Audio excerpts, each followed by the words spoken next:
OG Diaz, hugas kamay nga ba at nilinaw na hindi nila binabash ang Kim Pao, bagkos pinopromote pa.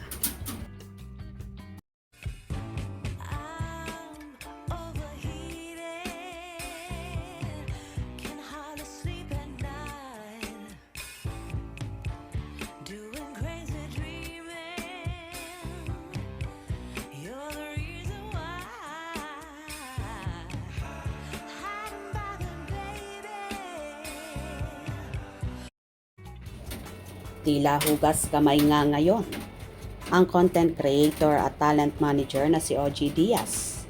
Nabash kasi nang husto si Mama Ogs nang ipakalat niya na fluff at nagkaroon ng giveaways ang ticket ng Love Kim Pao World Tour ni na Kim Chiu at Paolo Avellino.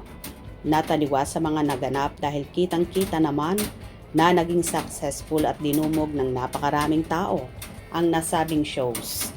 Mula Redwood City, Edmonton to Anaheim at ang last show nga ay sa Toronto na magaganap ngayong May 3, 2026.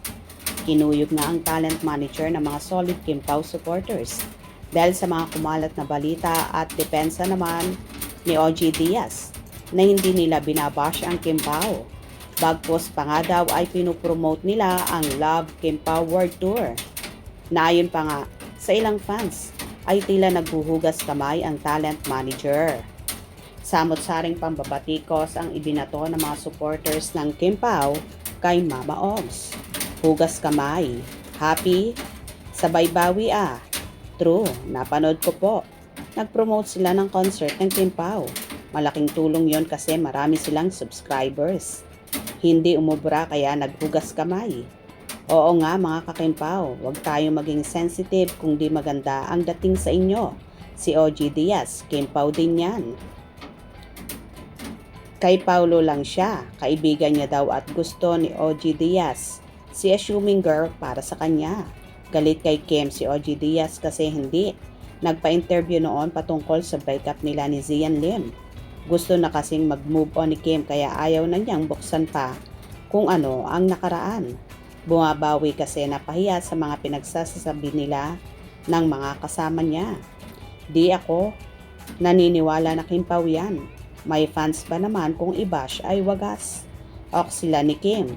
Pinagmalaki pa nga ni OG na isinakay siya ni Kim sa sasakyan ni Kim. Nung nakita, isinabay na siya. Be humble, mga kakimpaws. Clear sa YouTube nila ni OG Diaz. Bash to the max sila. Ang tanong, kumita ba ang pelikula niya na Toxic Family co-produce niya? Hehehehe. No need ka na mag-promo. Uy, sabi mo, pinapamigay na lang yung ticket nila. Yung pinapamigay na ticket binayaran, hindi libre. Ganyan ka generous ang Kim Pao Ladya. Kaya nga alam naman natin sa pula, sa puti yan. Numero 1 yan si Diaz, basher ni Kimi. Ay sus, kahit di ka pa mag-promote. Uy, malakas pa rin ang Kim Pao kahit sa ang banda, lugar, lalo na yung world tour nila. Tapos nang nag-click ang Kim Pao tour, dyan kayo magaling, hugas kamay na kayo man. Ang solid bashers ng Kim Pao. Ang idol niyan si Bombay, Janine, kaya pilit pinababagsak si Kim. Mulat sa poll, sikat na si Kimi. Basher talaga ni Kim Chiu si OG Diaz mula noon. Hindi nagpa-interview si Kim Chiu tungkol sa breakup nila ni Zian Lim. Isnab kasi siya ng Kim Pao. Galit kasi sa kanya si Kim kaya nanggagalaite ang baklang yan. Ilang teleserye at movie na ng Kim Pao kahit kailan. Hindi siya na-invite sa press con. Nagkita yan sila ni Kim sa Disneyland US. Tiningnan lang siya. Hindi siya pinansin kaya gano'n na lang kung makapag-bash siya sa Kim Pao. Manigas ka. Mas mayaman sa'yo si Kim. Pag sure, OG, uy, hilig nyo talagang gumawa ng kwento. Maraming galit kay OG Diaz. Ako hindi naman pero ayaw ko na pakinggan mga balita niya. Puro nega. Dati love ko yan pareho. Pero ngayon hindi na. Lagi kong nilalagay sa balita niya, I'm not interested. Kinalaban mo pa ang Kim Pao kaya ayaw ka na namin. God bless OG Diaz, babu. For your information, OG Diaz, hindi mo na kailangang i-promote ang Kim Pao. Sobrang sikat na nila. Hindi ka kawalan. Doon ka na lang sa alaga mo. Binilaw. Ok na yun, at least he eats his own words. Kaso once you say it, you mean it. Ang dalawang baklita sa likod ang bidang-bidang nakikisawsaw. Tsaka ang unanong morena. Gayahin nyo na lang si Nay Christie. Puro positive ang balita tungkol sa Kim Pao. Naghugas kamay na agad ang OG Diaz. Basher yan ang Kim Pao. Alam naman yan na si Ongga-Ongga ay may gusto kay Paolo. Kaya sinisiraan si Kim. Nakakita na ba kayo ng lumilipad na owl? Ang nakasakay sa likod si Ongga-Ongga. Imagine ninyo, di ba masaya? Basher naman talaga siya ni Kimi. Erase your face, OG Diaz, please balingbing. Bakit ikaw pa daw ang may gustong ipares sa iba kay Paolo? Aus, talaga?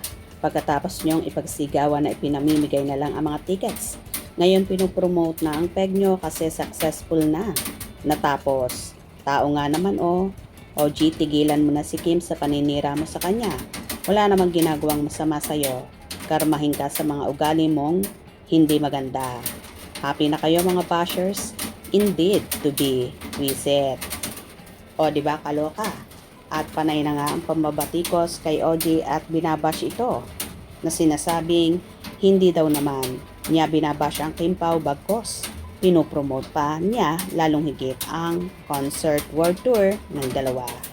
Kayo, anong opinion nyo regarding dito? Hope you enjoy. Please subscribe for more info.